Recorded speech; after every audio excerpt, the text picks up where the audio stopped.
Hello everyone, welcome to my channel. In this video we will do first chapter of First Flight, A Letter to God by G.L. Funetz. This lesson is about Lencho, who is a farmer and has immense faith in God. As they say, faith can move mountains. Once his crops are ruined, and Lencho writes a letter to God asking for 100 pesos. Now the question is whether his letter reaches God.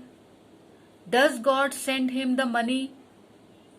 That is what we are going to read in the lesson. So let's start reading the lesson.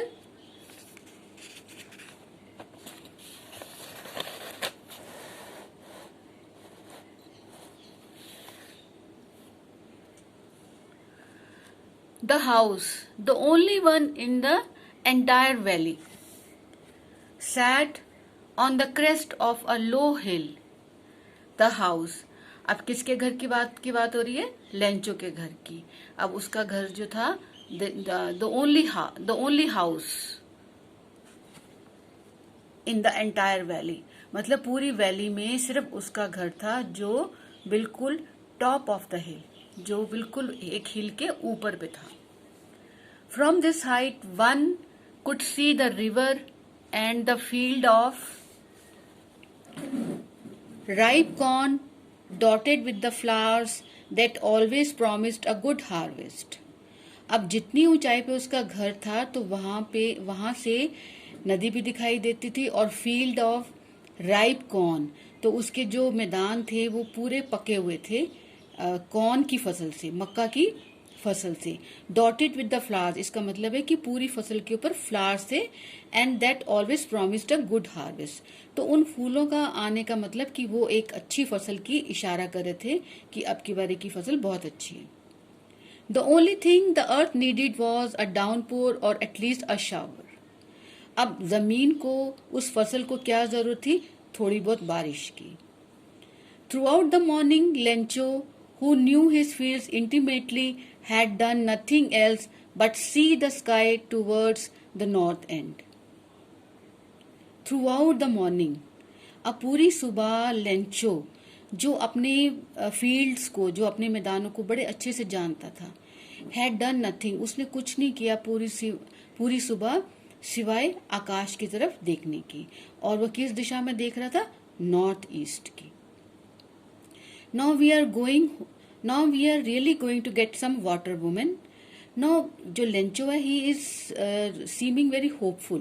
तो woman here refers to his wife. वो अपनी wife को क्या कह रहा है कि उसको बहुत प्रॉमिसिंग लग रहा है कि अब जल्दी ही बारिश हो जाएगी, तो उनको पानी मिल जाएगा जो उनकी फसल को जरूरत है.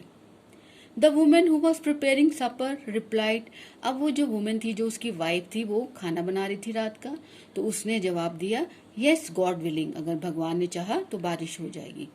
The older boys were working in the field while the smaller ones were playing near the house until the woman called to them all, come for dinner. अब जो उनके बड़े बच्चे थे वो मैदानों में थे, काम कर रहे थे, और जो उनके छोटे बच्चे थे वो घर के आसपास खेल रहे थे. तो अब जब तक उन्हें खाने के लिए बुलाया कि खाना तैयार है. It was during the meal that just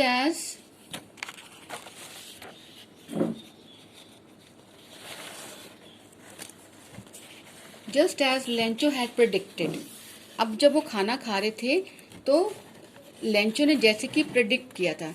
predict का मतलब पहले जैसे उसने कहा था, big drops of rain begin to fall, तो बड़ी बड़ी जो बारिश की बूंदें थी वो गिरना शुरू हो गई. In the north east huge mountains of clouds could be seen approaching. अब जिस दिशा में वो देख रहा था नॉर्थ ईस्ट की, तो वहां से बड़े बड़े बादल जो थे वो आते हुए दिखाई देने लग गए. The man went out for no other reason than to have the pleasure of feeling the rain on his body. अब जो वो लेंचो था वो क्या बाहर जाता है किसी और रीजन के लिए नहीं, बस कि बारिश को अपने बॉडी के ऊपर उसको फील करना है. And when he returned, he exclaimed, "These aren't raindrops falling from the sky. They are new coins. The big drops are 10 10 cent pieces and the little ones are 5s. अब जब वो वापस आता है तो ही एक्सक्लेम, मतलब एक्सक्लेम का मतलब जब आप यू हैव सम फीलिंग्स, तो वो क्या कहते हैं कि दी, ये सिर्फ बारिश की बूंदें नहीं है जो आसमान से गिर रही हैं, दे आर न्यू कॉइन्स. तो हेयर जो रेन ड्रॉप्स हैं they are compare to new coins, coins के साथ कंपेयर किया गया. The big drops are 10 cent pieces and the little ones are 5s. जो बड़ी बड़ी बूंदे हैं उनको वो 10 cent के उसमें कर रहा है कंपेयर, और जो छोटे वाले हैं, छोटी बारिश की बूंदे हैं, उनको 5s के साथ कंपेयर कर रहा है. तो आज के वीडियो में इतना ही, बाकी का नेक्स्ट वीडियो में. Please like and subscribe my channel.